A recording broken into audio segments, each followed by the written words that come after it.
नमस्कार मंडळी. आज हा घरनं काशीफळ भोपळा आणलेला आहे, लाल भोपळा.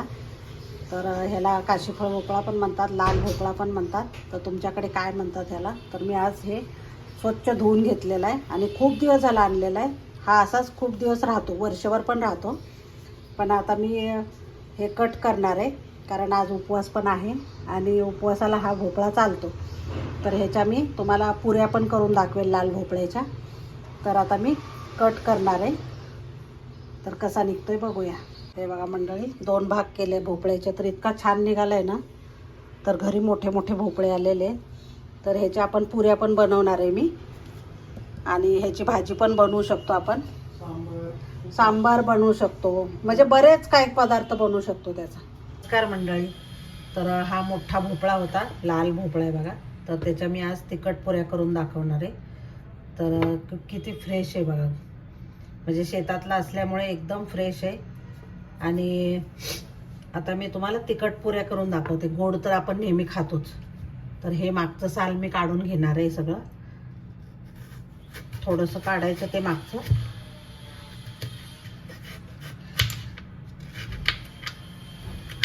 हे बघा, या पद्धतीने सगळ्याचं मी तसंच करून घेते, सगळं साल काढून घेते.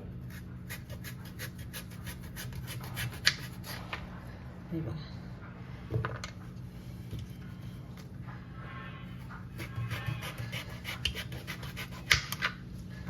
आणि ह्याच्या बारीक फोडी करायच्या.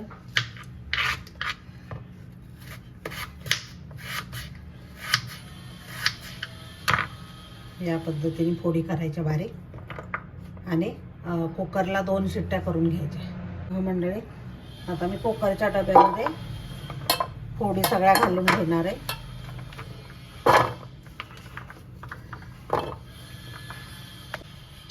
त्याच्यामध्ये गरम पाणी टाकलेलं आहे कुकरमध्ये, आणि हा डब्बा ठेवायचा. ह्याच्यात पाणी वगैरे काही टाकायचं नाही, मीठ पाणी काहीच टाकायचं नाही. असं शिजवून घ्यायचं. 2 शिट्ट्या करायच्या मंडळी. आता कुकर गार होईपर्यंत आता मी वाटण करून घेणार आहे एक. तर हिरव्या मिरच्या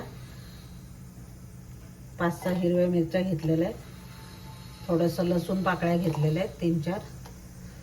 थोडंसं अद्रक घेतलेलं आहे. कढीपत्ता घेतलाय. धने घेतलेत 1 चमचा. अर्धा चमचा जिरं घेतलंय. आणि हे तीळ आपण मळताना टाकणार आहे. आणि थोड्याशा कोथिंबीरच्या काड्या घेतलेल्या आहेत. हे सगळं आपल्याला वाटून घ्यायचं आहे, पाणी न घालता. आता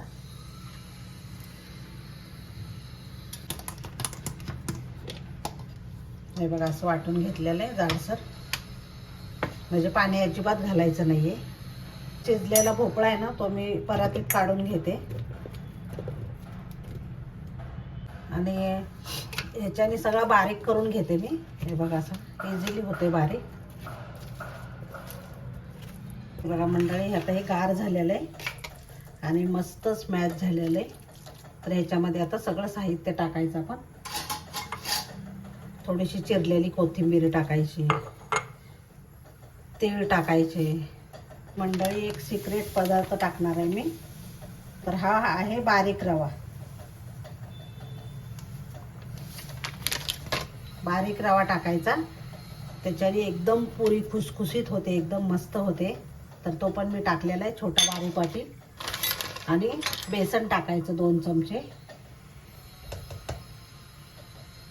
2 चमचे बेसन टाकायचं.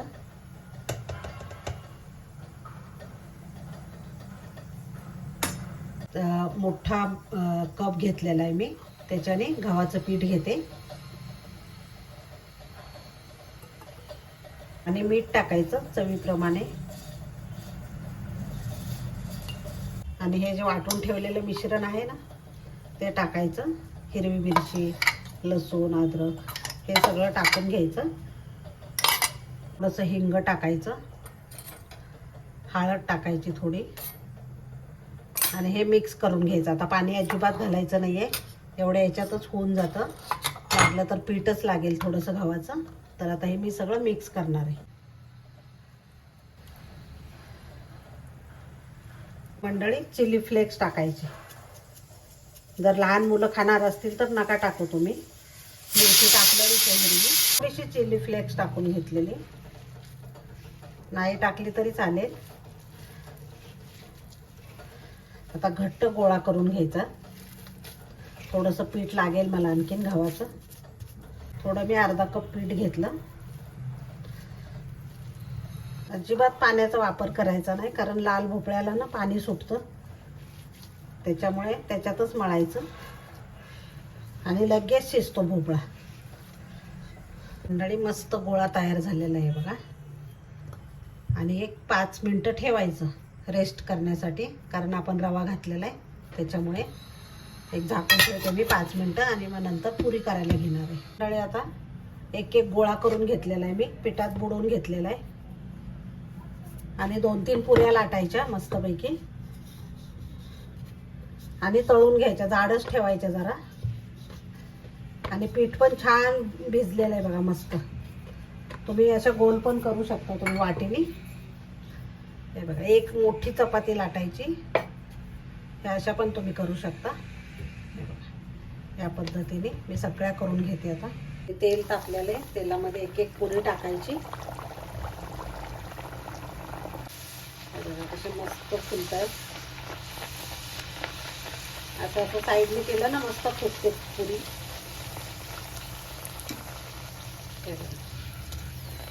अशा पद्धतीने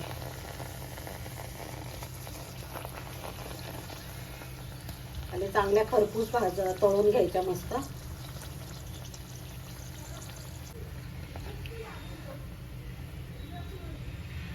आणि अजिबात तेलकट होत नाहीत, मस्त होतात एकदम, खुसखुशीत एकदम होतात. दुसरी पण टाकली मी. खूप छान फुगतात, पूर्ण व्यवस्थित फुगतात, टम्म एकदम.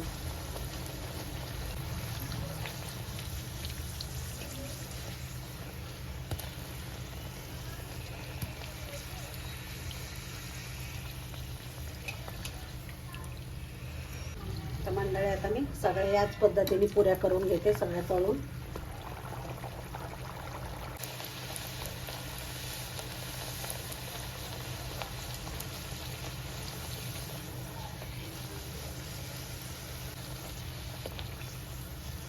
हे बघा मंडळी, इतक्या छान खुसखुशीत झालेले आहेत ना मस्त. आवाज पण तुम्ही ऐकू शकता. आणि इतक्या सुंदर झालेले आहेत ना आतून पण. हे बघा, खूप छान झालेले आहेत तिखट पुऱ्या. तर नक्की तुम्ही या पद्धतीने करा. आणि आवडलं तर लाईक, शेअर आणि सबस्क्राईब करायला विसरू नका. धन्यवाद.